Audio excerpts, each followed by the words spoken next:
Hi guys, my name is Kayla and I'm going to be going over chapter 1, Hospitals, Origins and Growth from Early Times to 1900. I chose this chapter because it involves with early history. I personally enjoy history because it's not only interesting, but it also demonstrates the trials and errors, which helps prevent us from making those same mistakes, thus creating a better future in society. Before we get into detail with all that, I first want to start off with the word hospital. The term hospital comes from the Latin word hospes, which means a visitor or a host receiving a visitor. This term later led to the Latin word hospitalia, which is a place for strangers or guests. Medieval Latin created the term hospitale, and the Old French shortened it to what we know now as today, hospital. The term hospital comes from the same origins as hotel. Now that we know that, let's talk about medical care in ancient times. This was around 4000 BCE, which is before Common Era. Medical practices were integrated into religious practices, services, and ceremonies. The temples of Greek and Roman gods were healing centers which provided refuge for the sick. They offered pleasant vistas, salty air, and hot and cold baths, which kind of describes spas we know now today. Around this time, a more natural approach of medicine was prescribed, such as salt, honey, and water from sacred springs. Such services were given to the wealthy or socially prominent. Romans established hospitals around 100 BCE for sick and injured soldiers. Around this time, Rome depended on their army, so the army were created with great and excellent care. And also around this time, ancient Greek believed that certain gods have healing powers. Illnesses. Experiencing illness was very common around this time due to growing population densities and sanitation issues. Mortality rates were high around this time. People were not even living past the age of their 30s. Epidemics of infectious diseases such as smallpox, measles, and plagues infected the population. Once you are infected, this was served as a death sentence. At the time, there was no such thing as recovering from illness. Instead, people received palliative care, which is basically providing comfort and helping them die peacefully. Traditional nurses. Nursing tradition developed during the early years of Christianity. The first hospital nurses were the monks. Yes, the monks. They provided care for victims of the plague during the 14th century.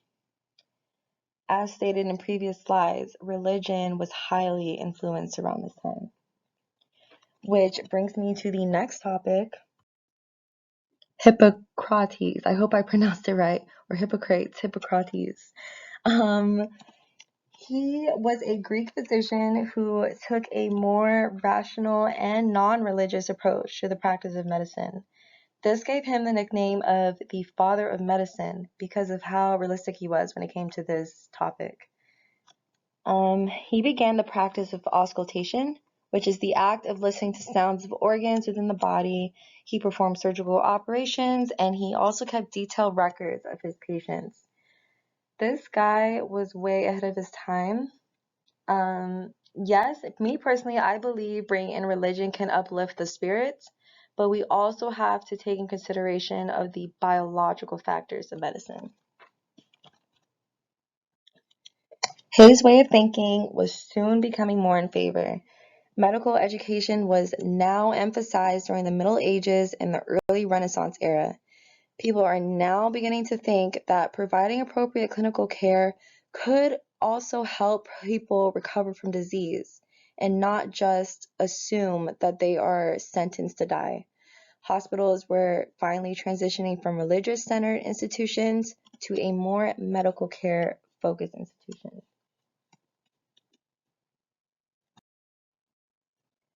Classism in healthcare. Quality of healthcare was not given the same for everyone.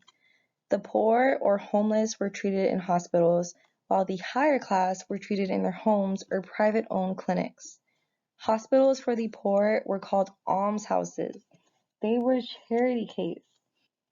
Hospitals were not considered a good thing around this time. They were not receiving the best treatment, and were often shunned for their poverty. Higher class received treatment from professional physicians, while the poor received treatment from physicians in training. Let that sink in. Physicians in training. Can you imagine the amount of mistakes were done on these poor patients? Oh my goodness. I don't even want to think about that.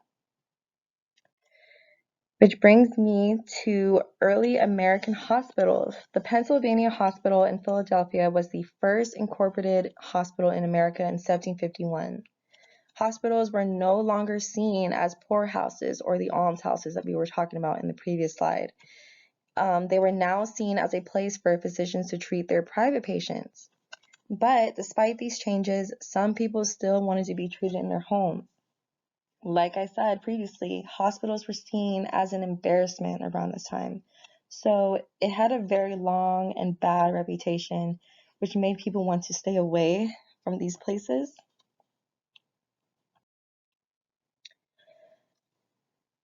Now I want to talk about the dark period of hospitals. Around this time, surgeries were being performed at a high rate in the history of medicine. Surgeries were not always successful, which made the mortality rate as high as 90%.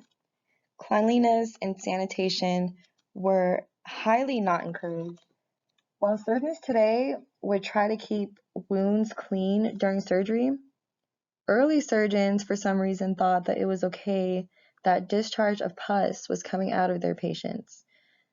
Surgeons were wearing the same bloody, nasty operating gowns for months, and patients were put on the same dirty bed linens from previous patients. Basically, this era was gross, to say the least. But soon there were improvements.